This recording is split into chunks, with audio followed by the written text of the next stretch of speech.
Yes hello student, good morning. आज अपन electrodynamics में इससे जैसे प्रीवियस क्लास के अंदर अपन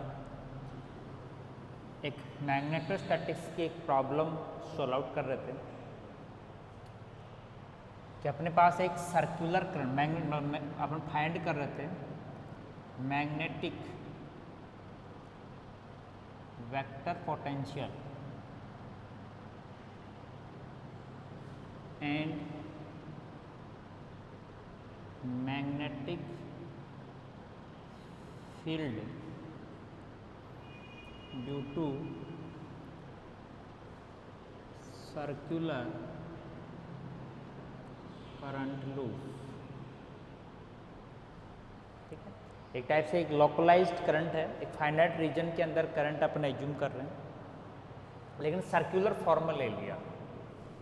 ठीक है, लोकलाइज करंट डिस्ट्रीब्यूशन में सर्कुलर करंट डिस्ट्रीब्यूशन भी एग्जिस्ट है और अदर रैंडम टाइप का सर्कुलर क्लोज लूप भी एग्जिस्ट हो सकता है फाइनाइट रीजन में। तो इसके लिए अपन ने क्या किया था, मैं फिर से एक बार रिपीट कर देता हूँ कि अपने पे एक फ्रेम माना था, कार्टेशियन फ्रेम, जिसका एक्स और वाई एक्सिस यहाँ इस प्लेन में थी और जेड एक्सिस और अपना जो लूप था वो यहाँ एक्स वाई लूप में एक्स वाई प्लेन में एग्जिस्ट है, जिस पर अपन एक छोटा सा एलिमेंट डीएल एज्यूम किया था जिसमें करंट आई फ्लो हो रही है और इसका जो करंट डेंसिटी का जो कंपोनेंट है वो tangential along to the loop circumference this direction is known the phi कि एक्स एक्सिस से जो एंगल बनता है उस एंगल को क्या करते हैं फाई। तो फाई डैश में Cartesian coordinate of the current distribution या source distribution in the prime coordinate, तो इसलिए फाई डैश इधर फाई है। तो इसका जो कंपोनेंट है जे फाई वो अपने पास यहाँ इस वाई एक्सिस से कितना एंगल बनाता है, फाई एंगल बनाता है। तो इसके दो कंपोनेंट होते हैं, एक तो वाई एक्सिस में होता है J phi cos phi dash और एक दूसरा डॉट डॉट ऊपर की तरफ नहीं, जस्ट एक्स एक्सिस के रिवर्स डायरेक्शन में माइनस एक्स एक्सिस डायरेक्शन में जे फाई साइन फाई डैश। और यहाँ अपना लिया था ऑब्जर्वेशन पॉइंट P, जिसकी एलिमेंट से डिस्टेंस और ओरिजिन से डिस्टेंस इज द आर और ये रेडियस इसकी क्या मान ली a, या यहाँ पर जैसे अभी अपन क्या मान के चल रहे हैं आर डैश, तो इसको अपन आर माइनस आर डैश का मैग्नीट्यूड या आर माइनस ए का मैग्नीट्यूड लिख सकते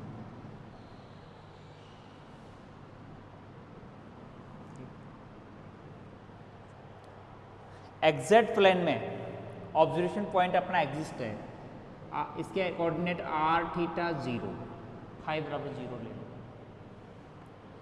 और अपने पास यहाँ पर एग्जैक्ट प्लेन के रेस्पेक्ट में जो जे फाई कोस फाई डैश है, मतलब फाई डैश बराबर 0 के respect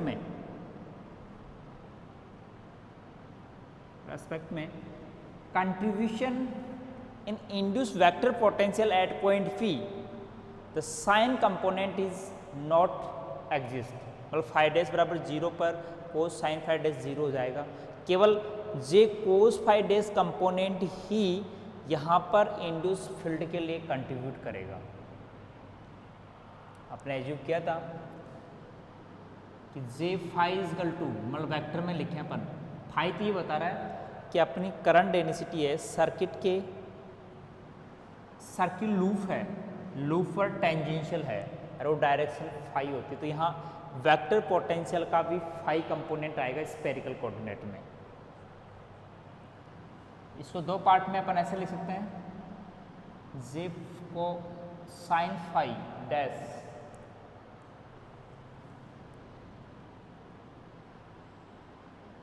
sign phi dash I cap plus J phi cos phi dash J cap. यहाँ देखिए जे फाई के component along to Y axis तो J phi cos phi dash, along to negative X axis है J phi sine phi dash. तो यहाँ पर phi dash बराबर 0 plane के रेस्पेक्ट में इस कंपोनेंट का कंट्रीब्यूशन नहीं होगा, केवल अपने पास एक्जेड प्लेन के लिए J phi cos phi dash component ही क्या होगा, एग्जिस्ट होगा और कंट्रीब्यूट करेगा इन इंड्यूस वेक्टर पोटेंशियल। जहाँ जे फाई की वैल्यू इस सर्कुलर लूप के लिए डिफाइंड है कि total current is the I and the radius of the loop is the A, where only circumference R dash is equal to A, मतलब यहाँ पर current is distribute only the circumference of this loop, this plane जो circle दिख रहा है अपन को। यहाँ अपने पास ये एक्स वाई प्लेन में है, तो ये कौन बताएगा, sine theta dash del cos theta dash. देखिए कोस थीटा डैश की वैल्यू 0 कब होगी, 90 पर, तो साइन 90 पर 1, तो मतलब theta dash is equal to 90 for this our loop. तो इसलिए अपन पास इस फैक्टर को डिराक डेल्टा फंक्शन नोटेशन में इस टाइप से अपन डिनोट कर सकते हैं। ठीक है, इस लूप के लिए अपन ने सारी वैल्यूज डिफाइन कर ली थी। अपन वेक्टर पोटेंशियल फाइंड आउट करना चाहते हैं। वेक्टर पोटेंशियल की definition A is equal to vector में देखें तो mu naught upon 4 pi integration J X dash d3x dash, ये वेक्टर में होता है यहाँ x माइनस एक्स डैश। जो डायरेक्शन करंट डेंसिटी डिस्ट्रीब्यूशन की होगी जे की, वही डायरेक्शन ए की होगी। जे का फाई कंपोनेंट एग्जिस्ट है तो ए का भी फाई कंपोनेंट ही होगा। तो यहाँ ए फाई, और इस function of the R and theta, यहाँ दो कोऑर्डिनेट है आर और theta, theta is the axis angle from the Z axis.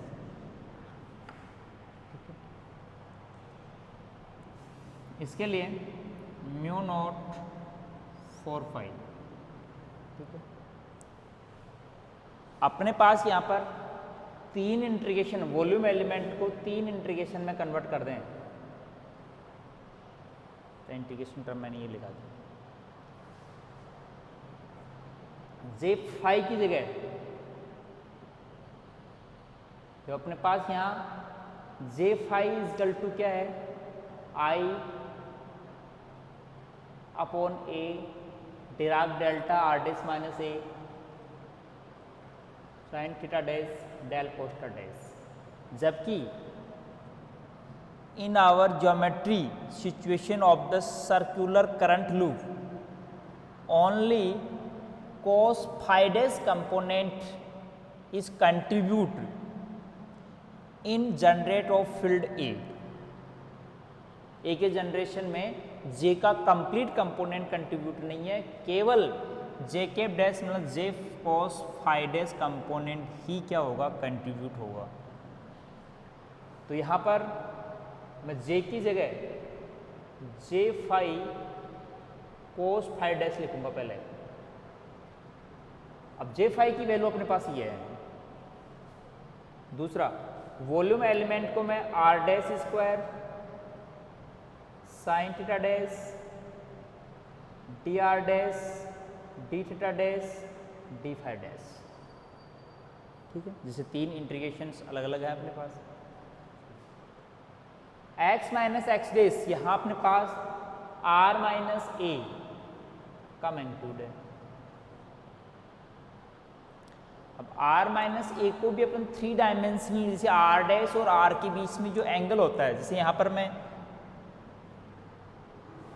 ये जो वैल्यू है इसको रिप्रेजेंट करें तो r minus R dash is equal to under root r square r dash square 2r r dash cos psi, 3 dimensional जो angle है।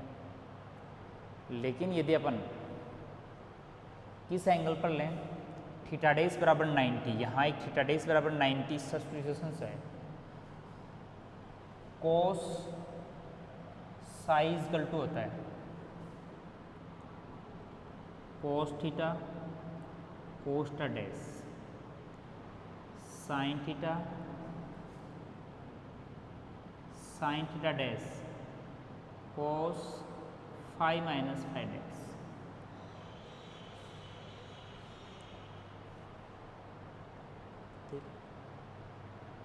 Five बराबर 0 theta dash बराबर 90 हो, फाइव बराबर 0 और थीटा डैश बराबर 90 हो तो पहले टर्म 0 हो गई, साइन थीटा ये 1 हो गया और एक कोस फाइव डैश। तो मतलब अपने पास यहाँ r/r डैश की value r square r dash square 2r dash sign theta cos five dash हो गई। अब r डैश बराबर a यदि सब्स्टिट्यूट करें तो अपने पास डेरिवेशन में यहाँ वो तो अपनी इंटीग्रेशन को किस प्रॉपर्टी से, डिराक डेल्टा इंटीग्रेशन की शिफ्टिंग प्रॉपर्टी से अपन बाद में सोल्व कर लेंगे।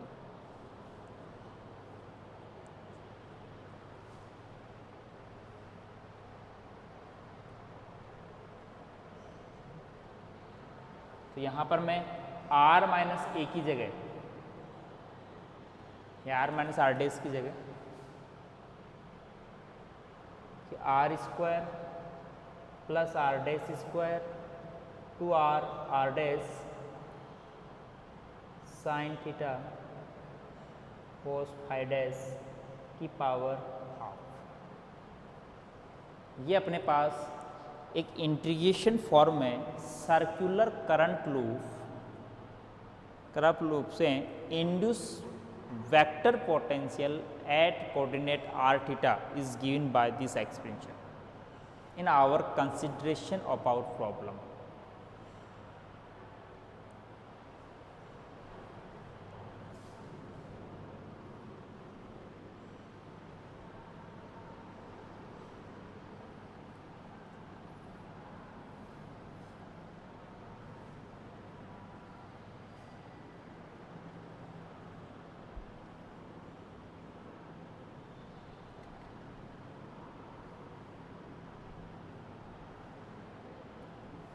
देखो इस इंटीग्रेशन टर्म्स को सोल्व आउट करना है। पहले using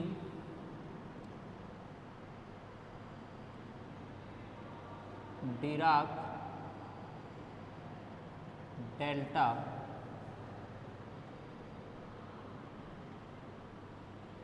integration property,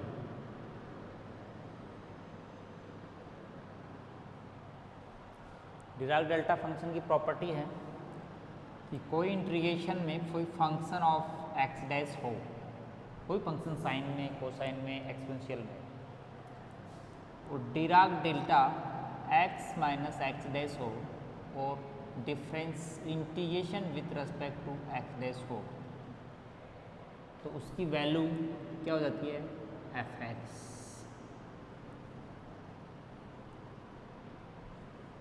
independent of limit पर इंडिपेंडेंट होता है। तो अपने देखो यहाँ पर पहले आर डैश का इंटीग्रेशन पूरा कंप्लीटली सोल्व करें। मैं इंटीग्रेशन को आर डैश वाले इंटीग्रेशन को अलग ले लेता हूँ। अभी जे फाई की वैल्यू और रखो, मैं यहाँ पर बताता हूँ जे फाई की वैल्यू क्या है, I upon A Dirac delta R minus R dash minus ए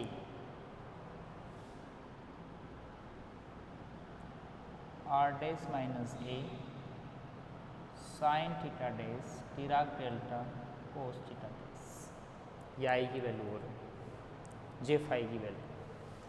तो इसके बाद में आर डैश से क्या क्या फैक्टर्स बचेंगे, आर डैश स्क्वायर बचेगा ऊपर, Dirac delta R dash minus A बचेगा, टी आर डेस बचेगा, और नीचे भी अपने आर डेस में लिख रखा है, तो R square R dash square two R dash sine theta cos phi dash की पावर हाफ। तो अब इस इंटीग्रेशन की value using by through this property, इस प्रॉपर्टी के अकॉर्डिंग इस इंटीग्रेशन की वैल्यू कि अपने पास डिराक डेल्टा फंक्शन और डी आर के अलावा जो रिमेनिंग फंक्शन बच गया, तो फंक्शन ऑफ आर डेस, तो आर डेस की जगह ए सब्स्टिट्यूट कर दो, वही होगा। तो मतलब a square are square A square two r a sine theta cos phi dash कांड। एक इंटीग्रेशन तो ऐसे 3 इंटीग्रेशन है ना अपने पास यहाँ, एक डिराक डेल्टा फंक्शन प्रॉपर्टी से। दूसरा भी करते हैं जो थीटा डैश के रेस्पेक्ट में है, तो थीटा डैश की टर्म्स का इंटीग्रेशन करें, तो इसमें थीटा डैश की टर्म्स क्या बचेगी, देखो साइन स्क्वायर थीटा डैश, ठीक है,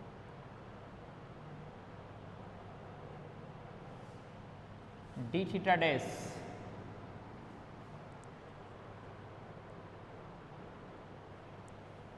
साइन थीटा डैश, यहाँ पर एक साइन थीटा डैश यहाँ है, डी थीटा डैश, नीचे कोई थीटा डैश का कोई फंक्शन नहीं है।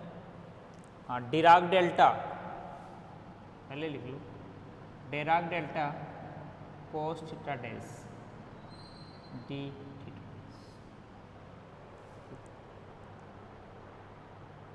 तो अपन इसको अपन d cos theta dash, cos theta dash में भी चेंज करना चाहें तो इस इंटीग्रेशन को अपन ऐसा कर सकते हैं, sign theta dash Dirac delta cos theta dash D cos theta dash, क्योंकि डी कोस थीटा डैश की value minus sign theta dash D theta dash, तो अपने पास यहाँ थीटा डैश की वैल्यू 90 पर 1, तो इसकी वैल्यू क्या आ गई 1।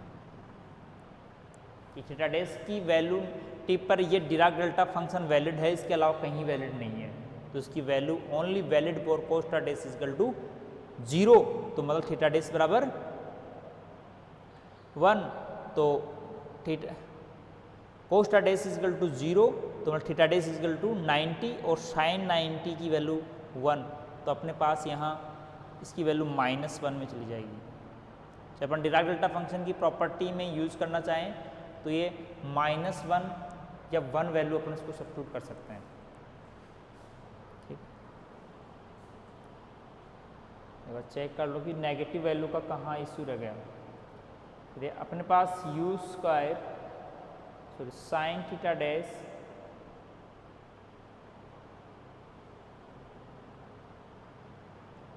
थीटा इज इक्वल टू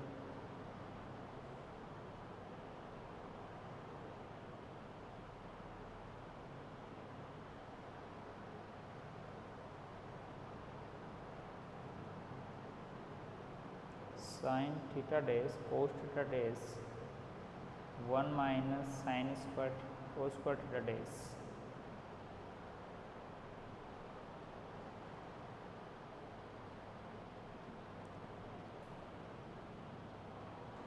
तो ये प्रॉपर्टी अपने पास यहाँ x माइनस एक्स डैश हो तभी dx डैश के ऊपर फॉलो होती है fx, ठीक है। तो अपने पास यहाँ इस टाइप का कोऑर्डिनेट फॉर्म नहीं बन रही, ये क्या बन रहा है, यहाँ पर अपने 1 माइनस साइन स्क्वायर को कोस स्क्वायर थीटा डैश में चेंज जरूर कर सकते हैं।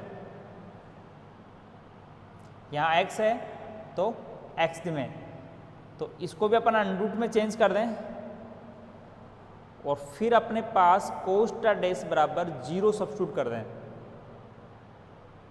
कोस थीटा डैश बराबर 0 सब्स्टिट्यूट कर दें,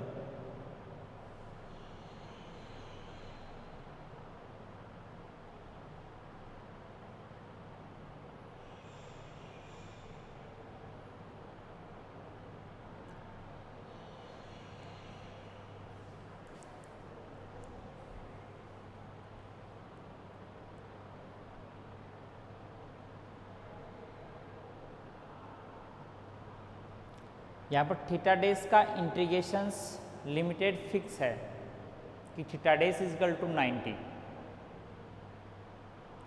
और थीटा डेज इजगल टू 90 है, तो अपने पास डिराक डेल्टा फंक्शन प्रॉपर्टी से इसकी वैल्यू डी ओम नेगेटिव में आएगी। ठीक है, एक बार चेक कर लो।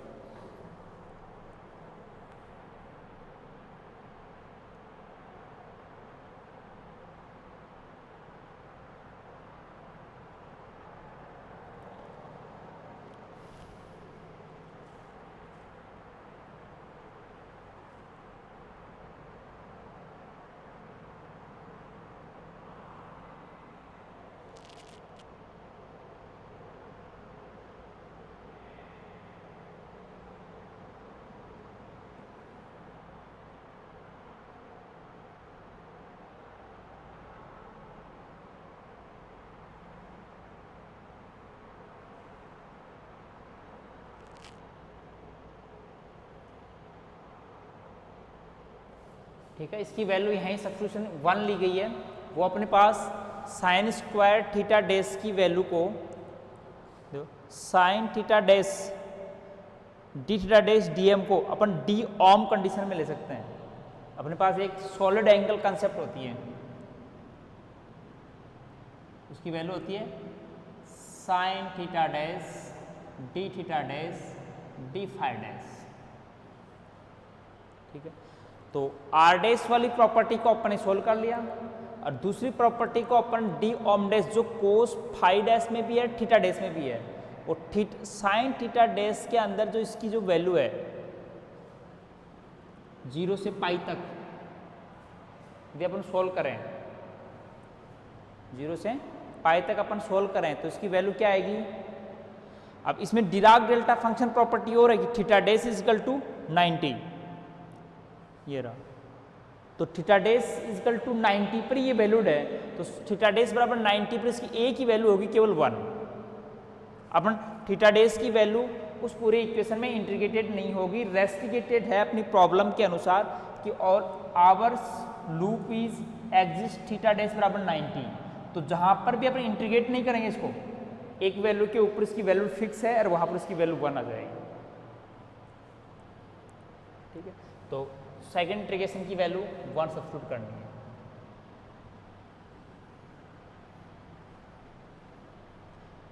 दूसरा आर डैश वाली इंटीग्रेशन की वैल्यू ये है, अगर मैं सब्स्टिट्यूट कर लूं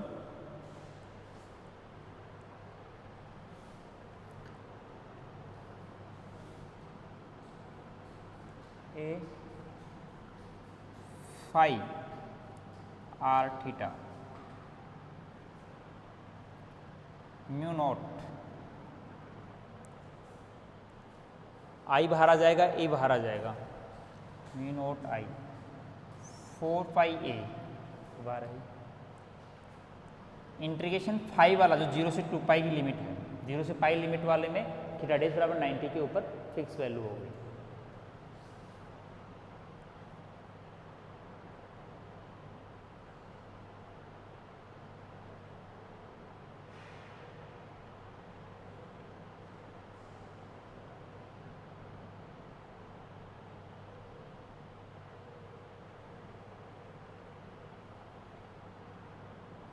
डिराक डेल्टा दोनों कैंसिल हो गए, तो कोस फाई जे फाई की वैल्यू तो अपने पास आ गई।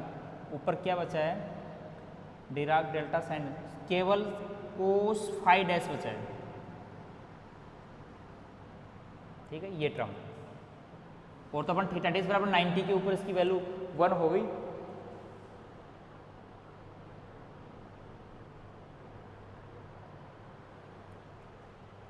तो दूसरा अपने पास डी फाई डैश और नीचे अंडरूट में are square plus A square minus 2 RA sine theta cos phi dash, ये इंटीग्रेशन बचा। और पूरा इंटीग्रेशन अपन डिराक डेल्टा फंक्शन प्रॉपर्टी से क्या कर लिया, शोल आउट कर लिया।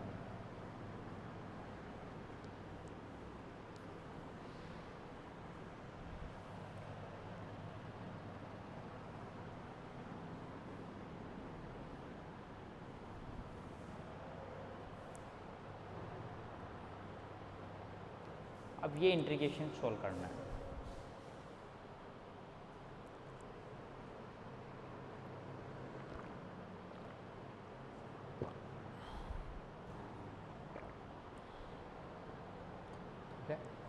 तो देखो पहले ऊपर वाले को अपन यहाँ 1 की पावर में, इसके आगे म्यू नॉट आई 4 पाई ए को पॉजिटिव लो, 0 से 2 पाई पॉजिटिव है, कोस फाइव डैश इंटू एक पावर में are square plus A square minus 2 RA sine theta cos five dash की power half cos five dash D five dash, ऐसे लिख सकते हैं इसको, पावर माइनस हाफ।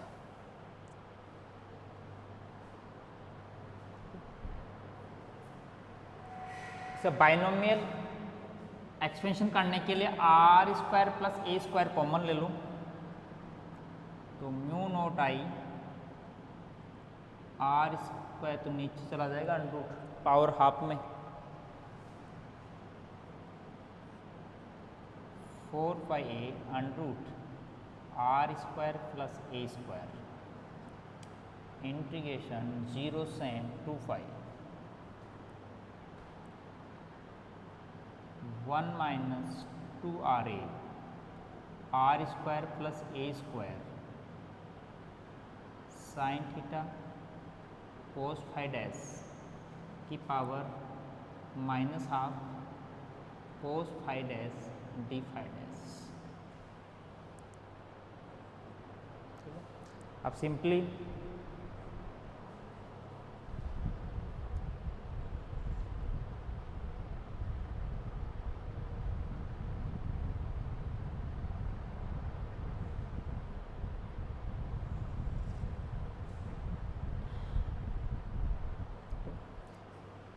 बाद में वैल्यू वापस अपने थोड़ा इजी फाइड बनना चाहो तो कोस फाइव के टर्म में ये जो है अपना कांस्टेंट है, इसको मैं x मान लूँ,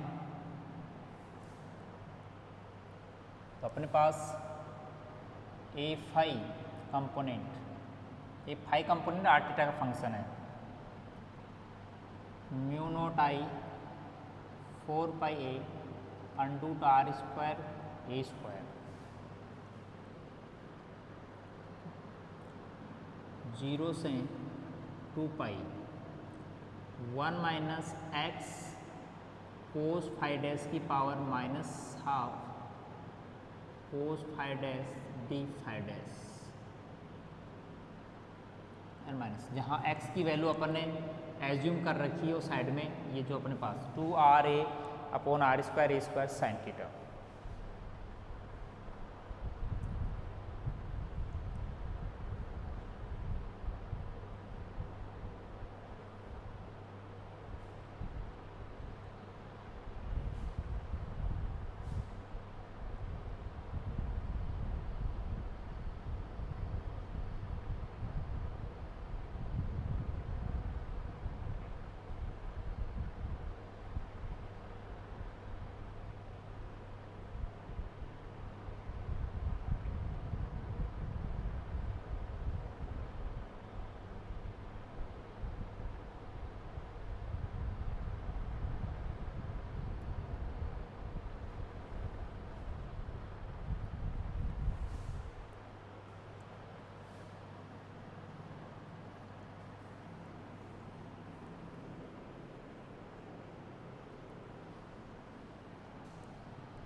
देखो इसका एक्सपेंशन करेंगे, 1 प्लस एक्स की power n is equal to 1 plus N X N minus 1 upon factor 2 X square plus dot dot, 3 term तक तो कर लेगा, जहाँ n की वैल्यू माइनस हाफ है और ये x की जगह भी माइनस एक्स है, minus X cos five dash है।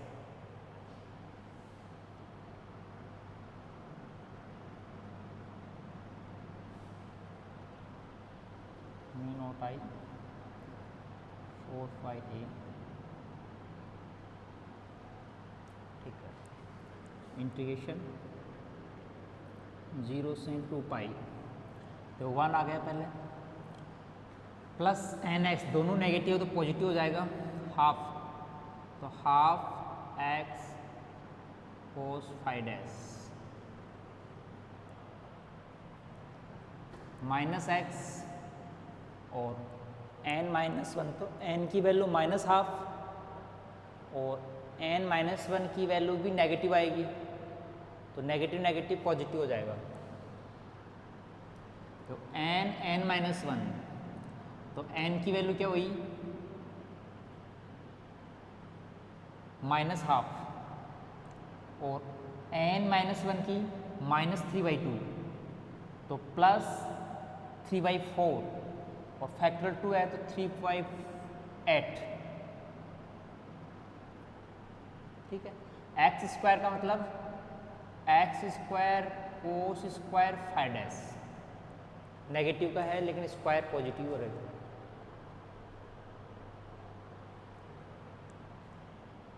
आगे एक टर्म और बनाना चाहें तो n minus one n minus two upon factorial 3x cube,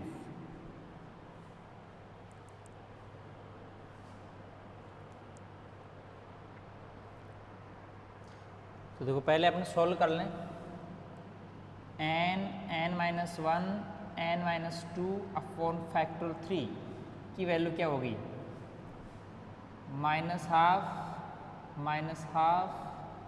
minus two upon 6, तो नेगेटिव तो रहेगा रिजल्टेंट नेगेटिव, 3/2 5/2, दो बार नेगेटिव कैंसिल, एक बार नेगेटिव रह गया, तो 2 to 4 4 to 8 ऊपर 3 into 5 15 अपॉन 48 और नेगेटिव में, फिर एक्स क्यूब की वैल्यू भी नेगेटिव में आएगी तो पॉजिटिव हो जाएगा यहाँ, 15 अपॉन 48 एक्स की पावर 4 सॉरी एक्स की power cube cos cube five dash plus dot dot bracket और cos five dash D five dash, ये अपना integration.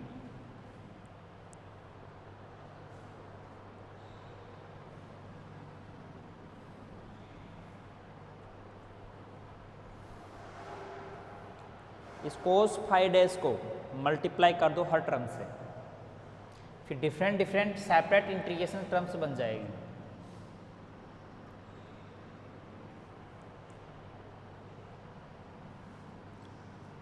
Mu naught I upon 4πa under root r square plus A square, ठीक है।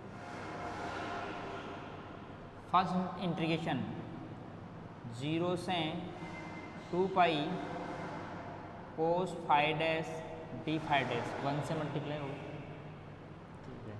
दूसरे में 1/2 x common आ जाएगा, integration 0 से 2 pi cos square five dash D five dash हो जाएगा, क्योंकि अपन ने क्या किया कोस फाइव डैश से मल्टीप्लाई किया और x/2 को तो बाहर ले लिया इंटीग्रेशन से, और कोस फाइव डैश और बाहर वाला cos five dash cos square five dash D five dash. Third में 3x स्क्वायर अपॉन 8 इंटीग्रेशन 0 से 2 pi cos cube five dash D five dash plus 15x cube upon 48 0 से 2 pi cos 4 five dash D five dash dot dot,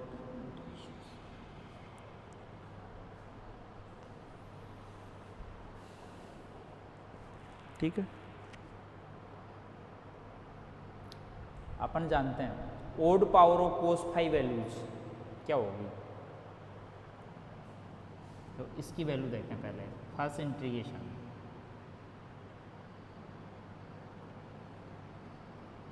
separately अपने integration solve करते हैं एक बार, तो देखिए 0 से 2 पाई हमेशा ही 0 होती है, लेकिन अपन इसको प्रूफ देखो मैं कर देता हूँ, cos five dash D five dash is equal to sine five dash limit 0 से 2 फाइव और is equal to 0 minus 0 is equal to 0।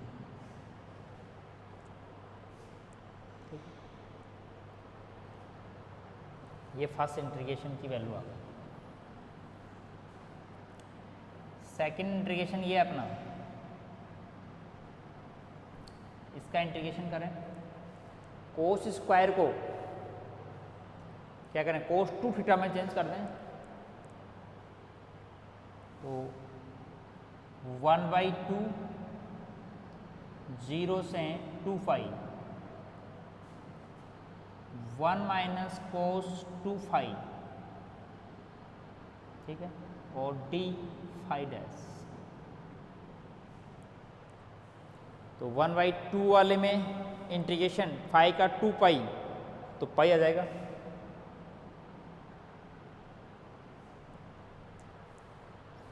पहला इंटीग्रेशन क्या आ गया, 1/2 बाहर है, 0 से 2 पाई, फर्स्ट वाले का 2 पाई, 2 पाई में 2 का दिया तो 5 आ गया, प्लस दूसरे वाले टर्म की वैल्यू 0, तो मतलब इसकी इंटीग्रेशन की वैल्यू 5 हो गई।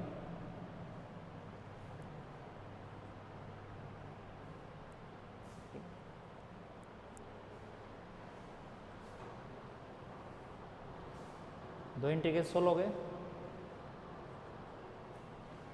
एक इंटीग्रेशन सोल्व और कर लेते हैं।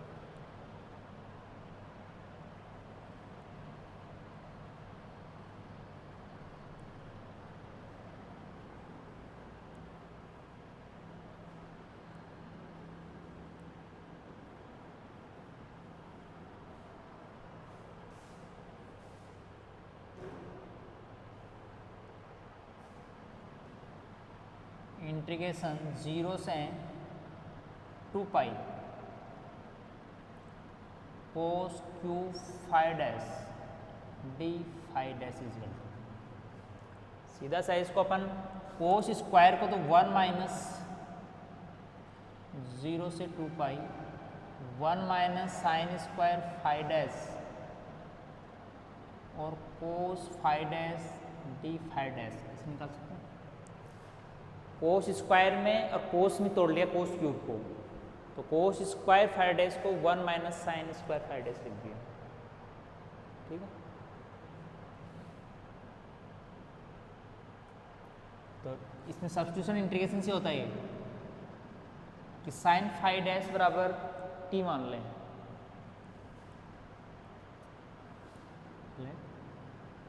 साइन फाइव डैश बराबर टी, तो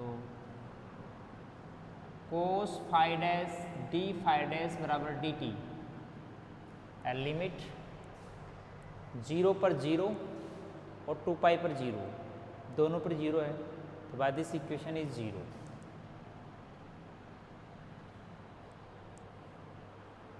ठीक है,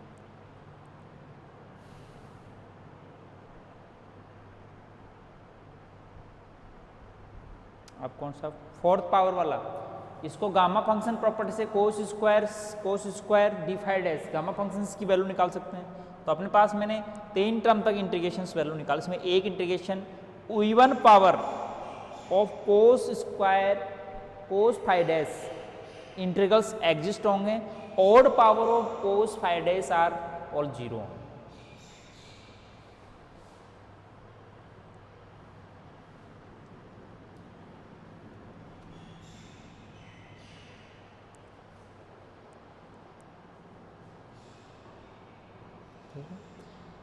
तो इसकी वैल्यू को अपन एक्सटेंड करके फर्स्ट इंटीग्रेशन की वैल्यू में सब्स्टिट्यूट कर देता हूँ और सेकंड इंटीग्रेशन, एक टर्म इंटीग्रेशन और चाहिए अपन को, तो चाहिए एक्स स्क्वायर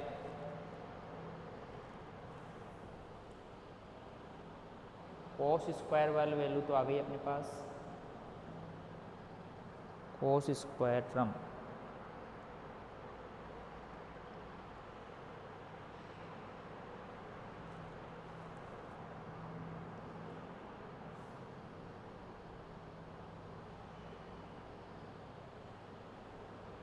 ये तब थर्ड वाला इंटीग्रेशन से एक और लेना पड़ेगा, ये इंटीग्रेशन 0 हो गया। ठीक, इस इंटीग्रेशन की वैल्यू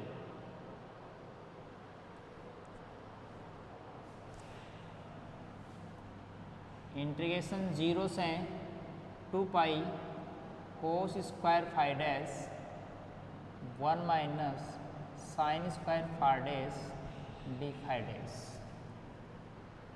तो दो इंटीग्रेशन तोड़ दो, 0 से 2 pi cos square phi dash D phi dash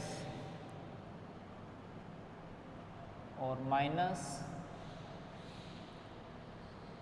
cos square phi dash और साइन को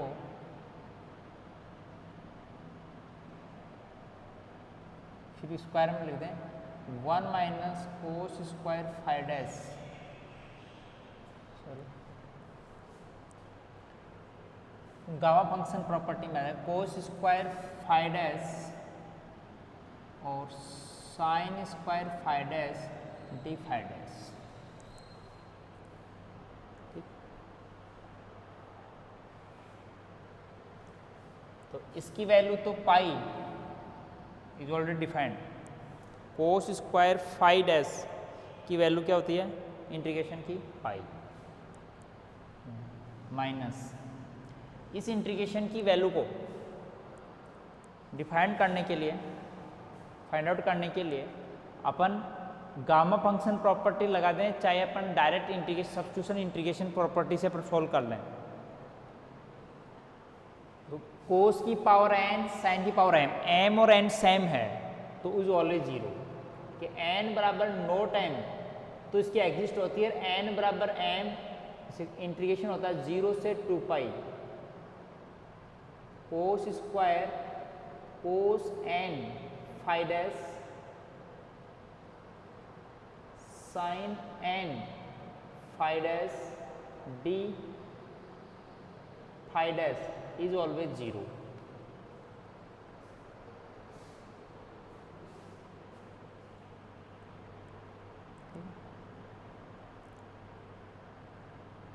तो अपने पास सेकेंड इंटीग्रेशन 0 हो गया।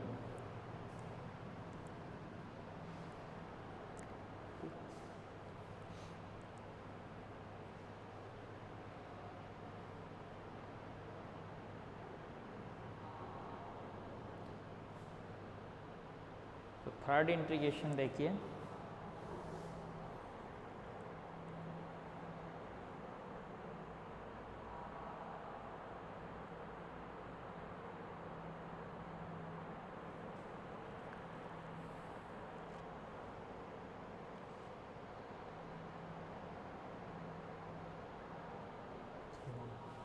तो अब अपन वैल्यू रख देते हैं इसमें।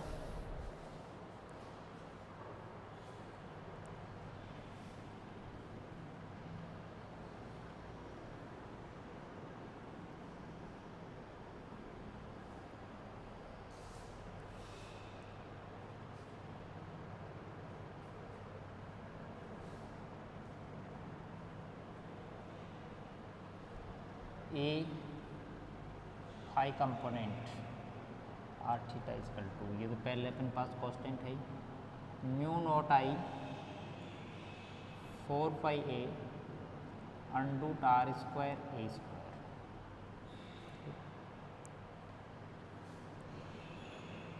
पहला तो 0 हो गया, दूसरा में एक्स पाई वाई 2, तीसरा 0 हो गया, चौथा में 15/48 x cube pi plus dot dot.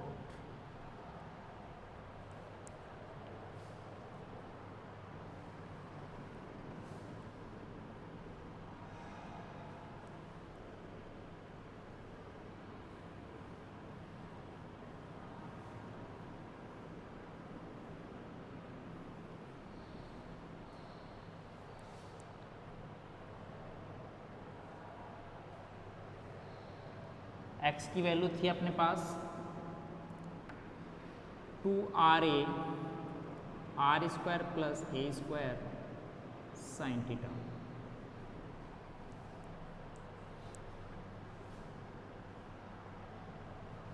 हो जाएगी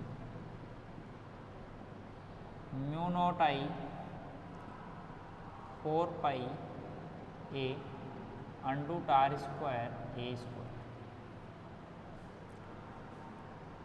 2 से 2 कैंसिल हो गया, r a pi sine theta upon are square A square plus 15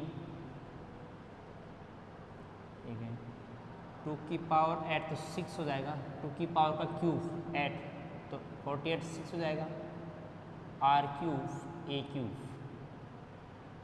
sign cube theta और पाई है ही अपने पास, और नीचे आर स्क्वायर प्लस ए स्क्वायर की पावर क्यूब।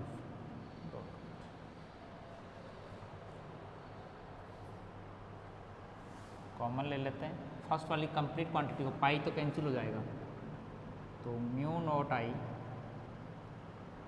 आर ए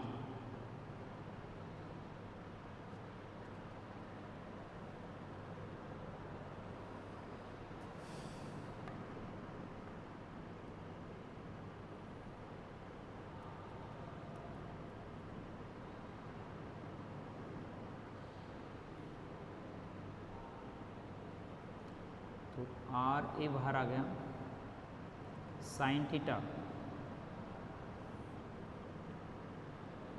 नीचे आर स्क्वायर प्लस ए स्क्वायर की पावर 3/2, 1/2 थी, 1 ये कॉमन आ जाएगी, 4 ए रह जाएगा,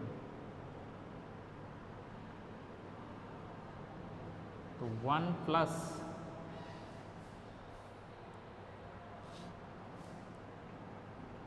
15/6 कॉन्स्टेंट तो है ही, पाई चला गया, आर चला गया तो आर स्क्वायर ए स्क्वायर साइन स्क्वायर थीटा में बच गया, तो आर स्क्वायर प्लस ए स्क्वायर स्क्वायर में बच गया,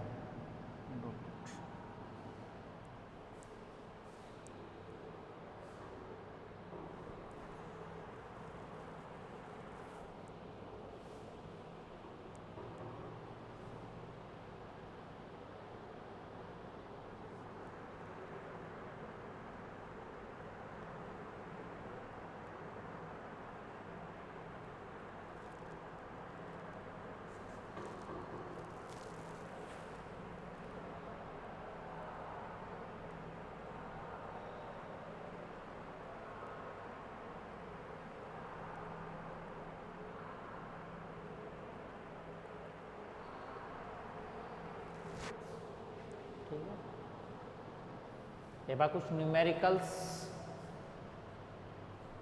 डाटा, न्यूमेरिकल डाटा में एक डिजिट का मिस्टेक आ रहा है, यहाँ 8 आ रहा है,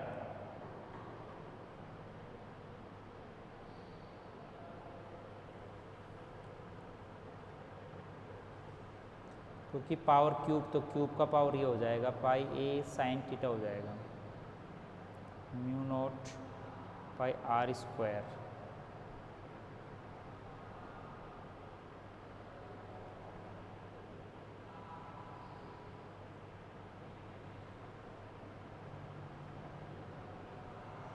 ठीक है। एक बार इंटीग्रेशन में कहीं डिजिट वैल्यूशन देख लेना, अगर प्रपोर्शन जो अपने पास ए थीटा है इसकी वैल्यू ये आ रही है, मतलब ये अपन डिफाइन कर सकते हैं कि अपने पास जो सर्कुलर करंट लूप है उसे इंड्यूस करंट का एक्सपेंशन है वो अपने पास ये होगा। तो देखिए अपन इसको R बराबर ए के नियर या R से ग्रेटर देन टू ए, तो ए क्या चीज़ है इसमें, radius of the circular loop, तो if R is very very greater than a, तो इसका अपन बाइनोमियल एक्सपेंशन देखें, जो आर ए मल्टीप्लेक्शन में है, या दूसरा कंडीशन ये हो कि a is very very less than r, तो भी एक्सपेंशन वैलिड होगा।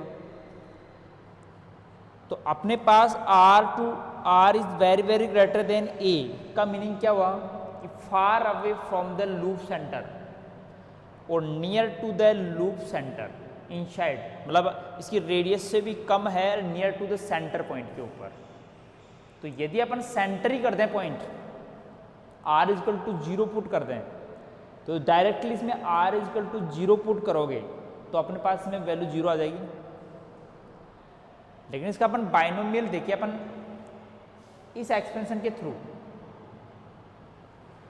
ए स्क्वायर आर स्क्वायर, जैसे अपने पास यहाँ आर स्क्वायर है, यहाँ आर स्क्वायर कॉमन ले लें तो आर की पावर क्यूब, यहाँ भी आर स्क्वायर कॉमन ले लें, आर से टर्म्स कैंसिल हो जाएगी। तो अपन यहाँ पर इसका एक्सटेंशन करना चाहते हैं near to the A and R और जेट एक्सिस पर लें, और जेट एक्सिस पर लें तो लूप के सेंटर से एक्सियल पॉइंट पर वेक्टर पोटेंशियल की वैल्यू आ जाएगी। तो आर बराबर ए पर एक्सियल पोटेंशियल 0, लेकिन not is necessary the magnetic field is 0। तो अपन मैग्नेटिक फील्ड के लिए इसका डेरिवेशन करते हैं।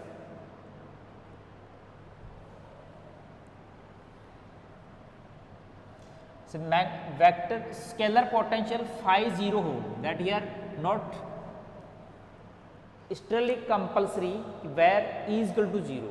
जैसे डाइपोल है, डाइपोल के इक्वेटर पर माइनस क्यू प्लस क्यू, इसके हर इक्वेटर पॉइंट पर पोटेंशियल 0 होता है, बट इज नॉट 0। तो R बराबर A पर जैसे यहाँ वेक्टर पोटेंशियल 0 है, तो इसका मतलब not compulsory the B is the 0। तो अपन इसको B के टर्म से, मैग्नेटिक फील्ड के टर्म्स में अपन इसको क्या करें, डिफाइंड करें।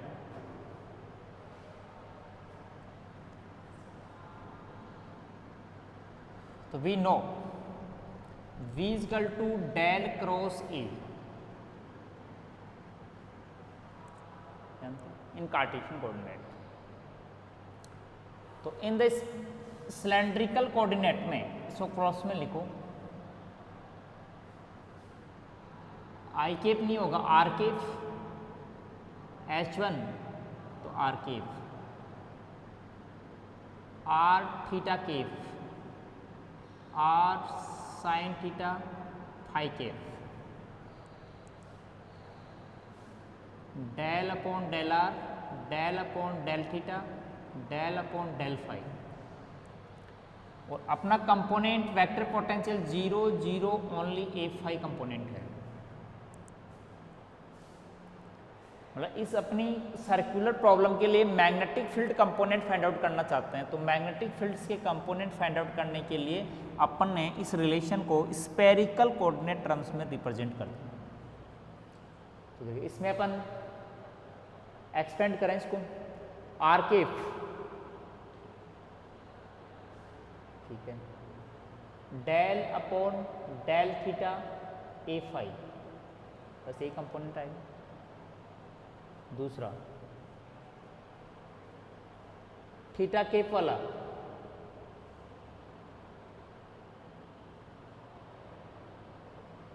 यहां पर आता है 1 H1 H2 H3। तो H3 के साथ में क्या आता है, आर साइन थीटा ए फाई आता है।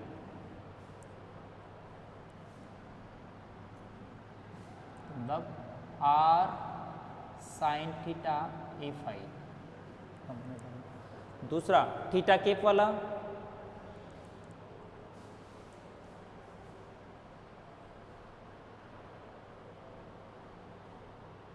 थीटा के वाले में नेगेटिव आ जाएगा,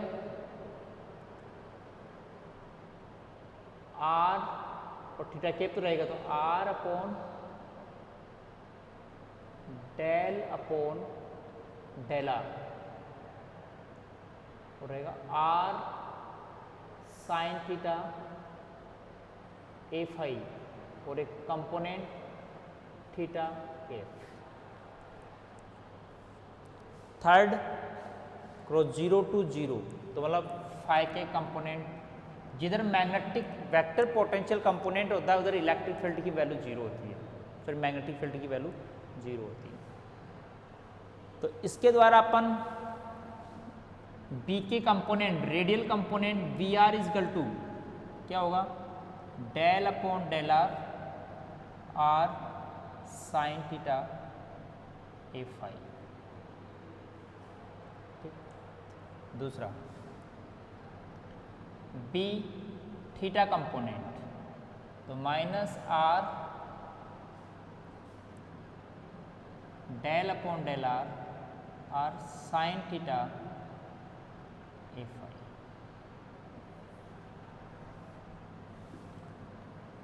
और B phi component is always 0।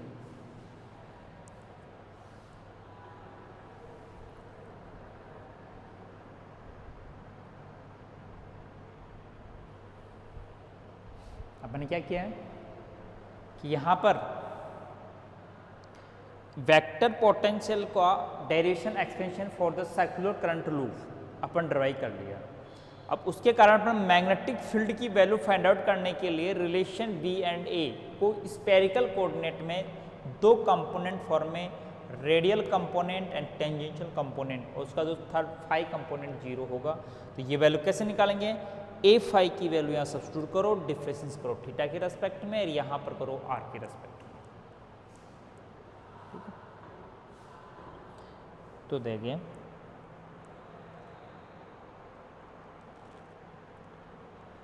पहले अपन 1 upon R sine theta B R component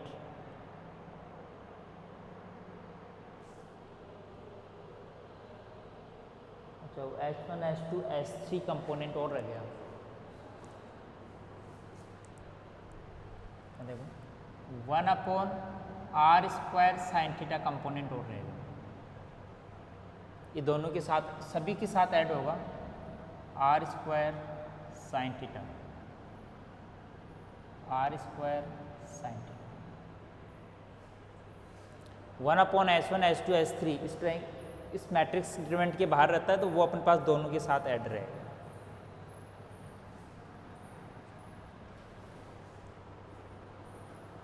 तो मैं वैल्यू पी आर,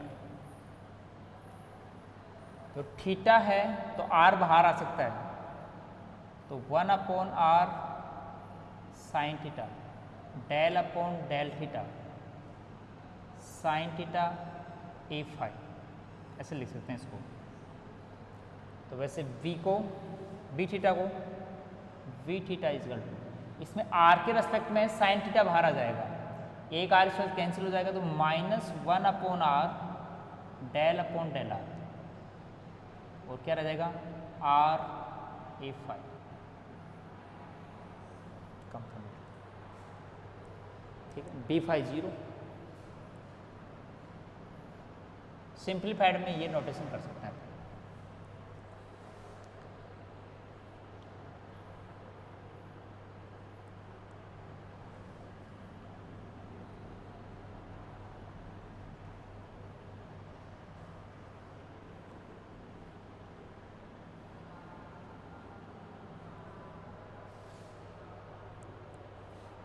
ठीक है, तो पहले मैं B R A component find कर लेते हैं। B R is equal to 1 upon R sine theta, इसको यू वी फॉर्मूले से दो बार एडजस्ट कर लेते हैं। ए साइन थीटा को साइन थीटा से मल्टीप्लाई कर लो और अलग अलग टर्म का डिफ्रेंसिएशन कर लो। तो मैं इसका डिफ्रेंसिएशन यहाँ पर साइन स्क्वायर थीटा बन जाएगा पहले टर्म में,